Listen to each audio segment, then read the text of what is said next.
Everything you own right now came from somewhere else. Most of it was made by strangers you will never meet, in places you will never visit. We take this completely for granted, but this system of exchange is one of the most extraordinary things humans have ever built. But how did it start? How did humans go from survival mode to markets, to money, to global trade? It started with a very simple problem: survival. About 100,000 years ago, humans lived in small groups of 20 to 50 people. Everyone did a little of everything. You hunted, you gathered berries, you made your own tools, you built your own shelter. There was no specialization, no trade. Everyone was a generalist. The group was everything. Being alone meant death. So humans shared what they had, not for profit, but for survival. If you hunted a deer, you shared the meat. Scientists call this reciprocal altruism. You help me today, I help you tomorrow. It was the first economic principle humans ever practiced. No money, no markets, no prices. Just humans helping each other to stay alive. But then something new happened. Different groups began to encounter each other, and they had different things. Anthropologists believe the very first form of exchange between groups was the gift. Not trading, not selling, just offering something to a stranger as a gesture of goodwill. But even a gift came with an unspoken expectation. If I give you something, you owe me something in return. Not immediately, but eventually. This was the first social contract. The gift created a relationship, and relationships were the foundation of all early economies. Archaeologists have found obsidian stone tools from volcanic islands hundreds of kilometers from where they were used. These objects moved between groups long before anyone invented money. Ancient trade networks existed before cities, before writing, before anything we call civilization. As groups settled down and communities grew, something important was noticed. Not everyone was equally good at everything. One person was exceptionally good at making tools. Another was a better hunter. Another grew food better than anyone else. It made sense to let each person do what they did best. When you focus on one thing, you get better at it. And when you get better at it, you produce more than you need. This surplus is the seed of all trade. Surplus means you have more than you need. And if you have more than you need of one thing, you can exchange it for something you don't have. This became what economists call the division of labor. Instead of everyone doing everything, different people do different things. And together, they produce far more. Once people had surpluses, barter began. Barter is the direct exchange of goods for goods. No money, no middleman, just I have this, you have that, let's swap. In small villages, barter worked well. Everyone knew everyone. You knew who had what, you knew who to go to for tools, for meat, for cloth. Barter forced people to compare the value of different things. How many fish is a knife worth? How much grain for a clay pot? People had to think about value for the first time. In a small community, this system worked reasonably well. But as communities grew, barter hit a serious wall. Economists have a name for barter's biggest problem: the double coincidence of wants. For a trade to happen, two people must each have exactly what the other wants, at the same time. Imagine you make pots. You need meat. But the hunter doesn't need pots. He needs shoes. And the shoemaker needs grain, and the farmer needs pots. It becomes a chain that's almost impossible to complete. Barter wasted enormous amounts of time. Instead of making things, people spent their days searching for the right trading partner. And some goods were perishable. Fish rot. Meat spoils. You couldn't hold on to them and wait for the right trade. The pressure to exchange quickly made bargaining power unequal. Humanity needed something better. Something that everyone would accept. Something that didn't rot. Something that could be stored.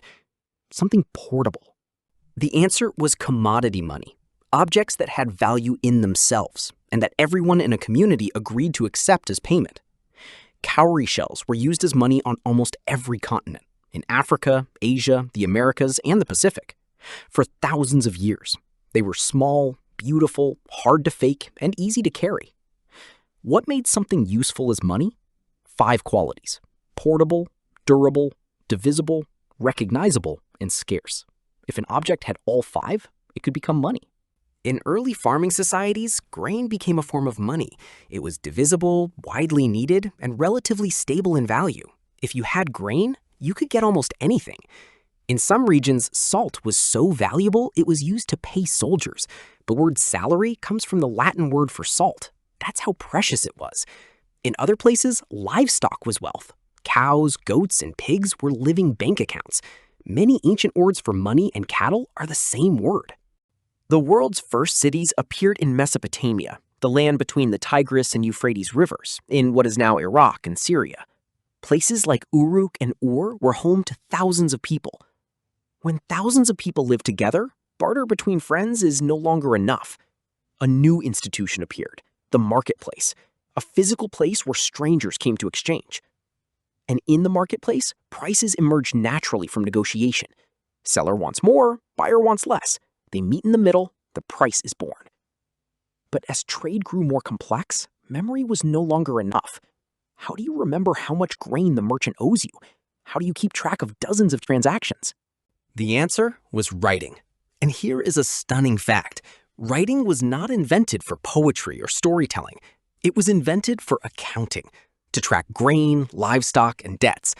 These were cuneiform tablets, clay records of economic transactions. Thousands have been found by archaeologists. They were receipts, invoices, wage lists, the very first bookkeeping. In Mesopotamian cities, the temple was the economic center. Farmers brought their surplus grain to the temple for storage. The temple distributed it in lean times. The priests were the first bankers. Grain money worked, but it had problems. It was bulky, hard to transport over long distances, and the quality varied.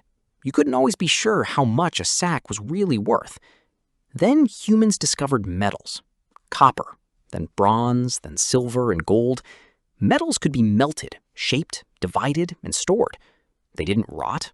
They were rare enough to be valuable.